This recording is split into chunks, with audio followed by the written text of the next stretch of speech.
You look at what's happening last night in Sweden. Hi.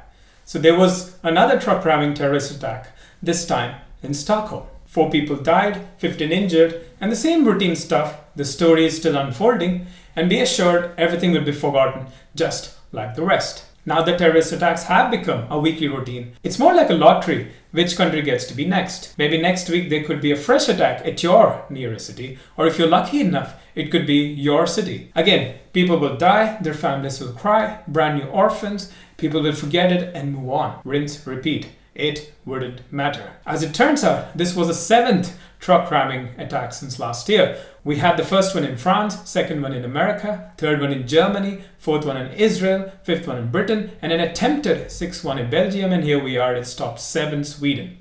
And look at this irony. Merkel clearly pushing for more migrant truck drivers was not the best idea. Although it clearly wasn't the worst of her ideas either. If you notice, this has been quite a pattern. We previously had a couple of airport attacks. The first one in Belgium, the second one in Turkey.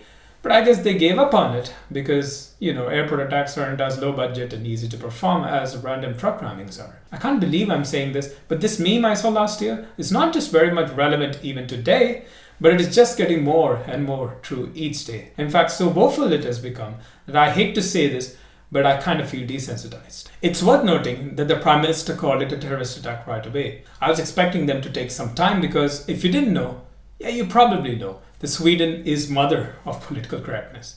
Here, the Left Party talks about reducing the prison sentences for criminals, while the Conservative Party talks about how these terrorists are victims of violence, and that they should be treated as such.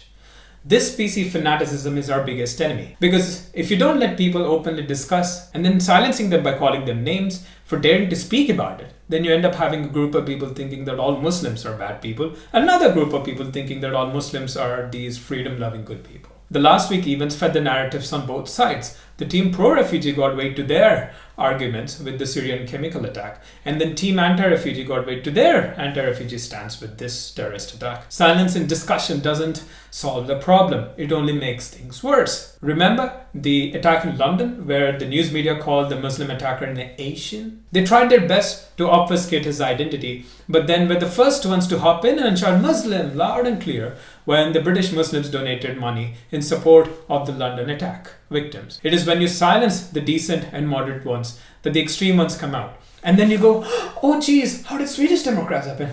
How did Trump happen? Would you have ever imagined His Majesty God Emperor Trump becoming president a few years ago? Either it's silencing Einhir Siali in Australia or Milo Yiannopoulos at Berkeley, or even Putin's ban on whatever this is, it just gets worse. You would only silence if you have something to hide. Political correctness was invented by a mass murderer Mao, a Chinese communist revolutionary who killed more people than Hitler and Stalin combined. The Stockholm attacker was from Uzbekistan, and it turns out he was a rejected asylum seeker and was required to leave Sweden. Police said that they already knew that he was sympathetic to extremist organizations. No one would be surprised if it's known that the perpetrator belonged to a certain ideology that we aren't allowed to discuss. Even YouTube won't let you talk about it. Your videos will end up getting demonetized if you do. In fact, I bet most would be surprised if you weren't from that community. Although it's a slight relief for the Swedish political class that at least he wasn't a refugee. Legally! Now before I go ahead, I just want to let you know that my Muslim friends who are just as ordinary people living their life are just as frustrated by this incident. People in Sweden have come out in solidarity and have asserted togetherness, which is wonderful. I've been to pray for Stockholm event in my city. But what troubles me is a persistent denial of the problem. This incident has not served as an eye-opener to reevaluate the imminent threat Islamism has to Sweden. At this point, how countries are dealing with the Middle East is irrelevant. Either you try helping people in the Middle East, like Sweden so grandly did, or outright bomb them. The fate appears to be just the same. It doesn't matter. Because the Islamofascists aren't concerned about who's nice to Muslims and who's not. The West and the Islamofascists are not on the same page. The West thinks that they know what's going on in a terrorist's mind, and that's precisely why we have all this chaos. Islamists have a whole different reason for attacking Europe. Their ambitions for a global Islamic caliphate stems from an Islamic doctrine called Ghazwa-e-Hind, which says that the end of times of a Muslim will only come when the Roman Empire, today's Europe, is destroyed by the armies in Syria, and India is destroyed by the armies of Muslims that invade India. And this doctrine has existed for centuries, and it's not something new that was created yesterday. And the jihadis are merely taking advantage of opportunities that are available to them today to make it possible.